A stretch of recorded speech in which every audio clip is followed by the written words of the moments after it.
Hey there, and welcome to Southside Hustle. My name's Andy, and today we're going to take a look at some software that helps automate the uploading of your designs to various marketplaces and websites. For those of you that are new, and hey, let's face it, that's most of you, we'd love if you give us a subscribe and hit that notification bell so you can see more videos like this. Right, let's dive in and have a look at LazyMerch. LazyMerch is a company out of Germany which has made a suite of application that helps upload different designs to various different platforms. So as you can see, there's a wide range of platforms that they support. So Amazon Merch and Amazon Kindle. Now, not many of the other automation tools do Kindle as well, so that's quite a big bonus for LazyMerch. They also do Spreadshirt, Redbubble, Society6, Teespring, TeePublic, ShirtTee, as well as integrate with Printful, which will let you then upload to your different integrations on Printful, such as Etsy, Amazon, and eBay, as well as Displate and Zazzle.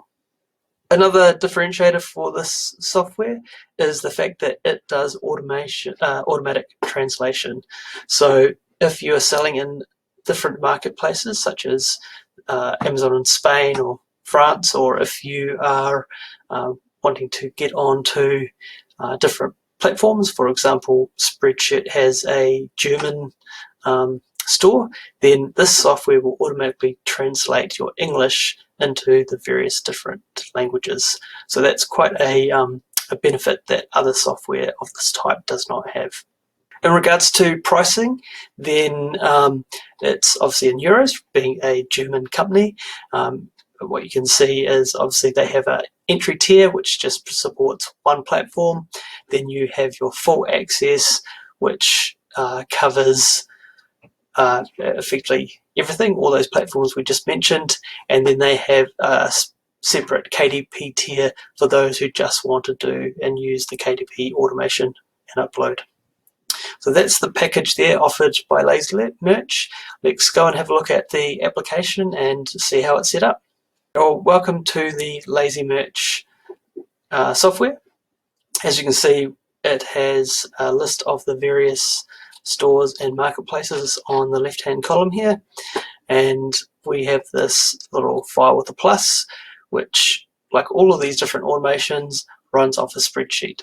So effectively, for each of these that you want to upload to, you can click the plus and link to the spreadsheet that you are going to be working on to pull the data in for it to automatically upload.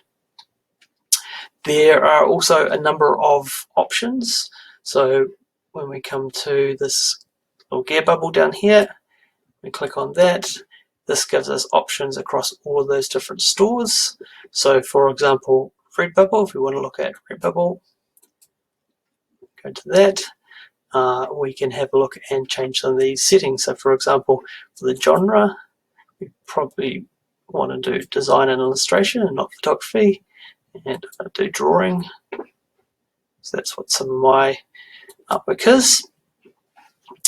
And then we have a number of product settings. So we click on that, we can see the different types of products that you want to upload to. Now you'll know from doing a manual upload, and that's what is recommended, to do at least one manual upload of the same size artwork that you're going to bulk upload, then some items probably won't be compatible, or it just doesn't work. So that's when you go and remove those from this list. So once you have removed the items and the products that you think don't work properly with your particular artwork, so for example mine, I know things like the duvet is probably not a good fit, etc. So I've removed that. And then we have another number of options that you can go through. It's all really around where things are centered.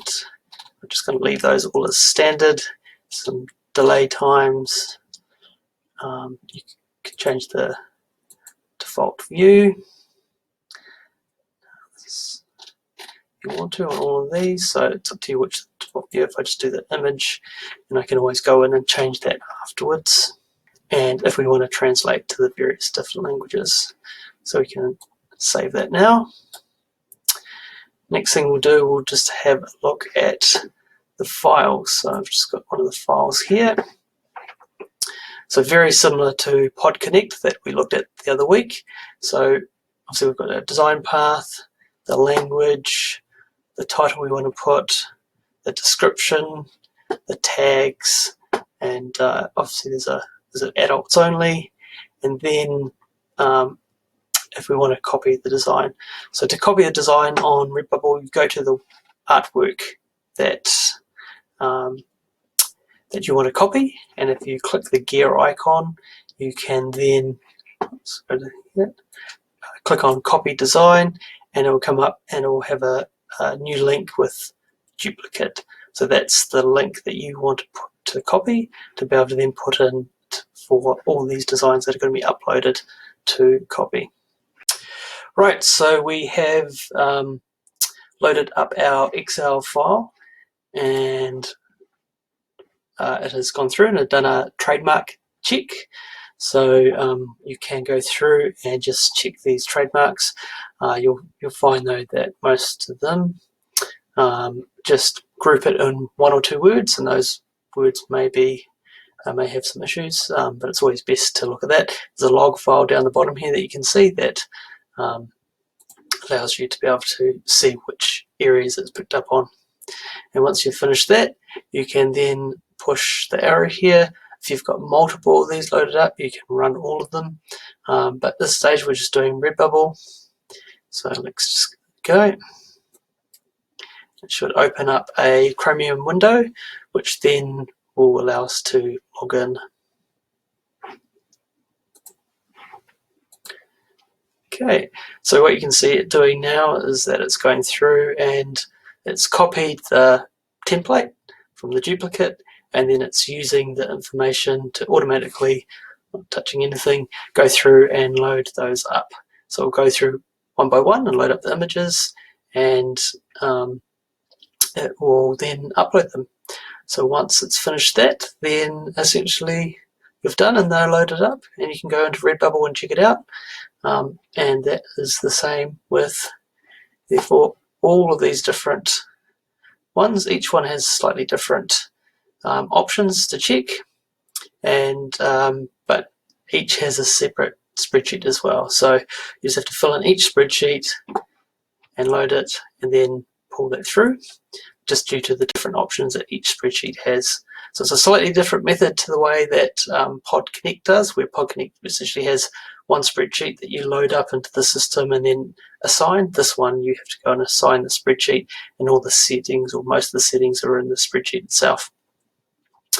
So what do I like about Lazy Merch?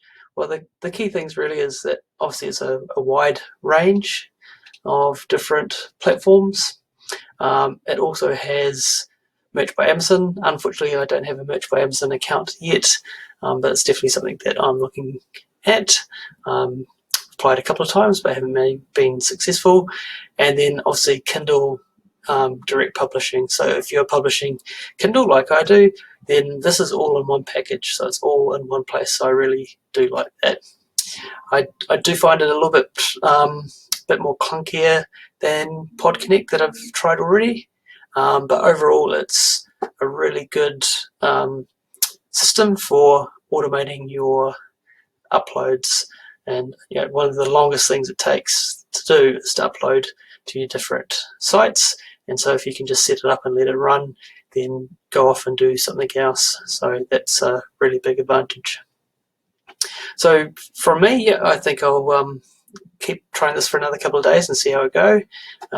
But I do think, from when you're looking at the price point, if you want something slightly cheaper, then PODCONNECT, which is linked below in the description, is a really good option because it does the majority of these. If you're looking for something which does Kindle Direct automation as well, then this is probably a really good piece of software to try. as well as merch by Amazon. So if you do merch by Amazon, then this is really the whole bundle. Next up, I'm probably going to try Merch Titans and give that a go and see how that performs against these other two. So far, they both do very similar things, but in different ways. And I'm probably leaning, for my needs, would be toward PODCONNECT at this stage. But the advantages that Lazy Merch has is just really that KDP and Merch by Amazon, and also if you want to get into the other markets, that translation function where it can translate it into the different German or French, Spanish. So that's a really cool option too if you've got time to look at that in those markets. So we'll wrap it up there. Thanks very much for watching. I hope you found that of use. I'd really like if you could give us a thumbs up on that like button. We would appreciate that. And then also don't forget to subscribe and hit that notification bell so you know next time we produce another video. So till next time, thanks for watching. See you later.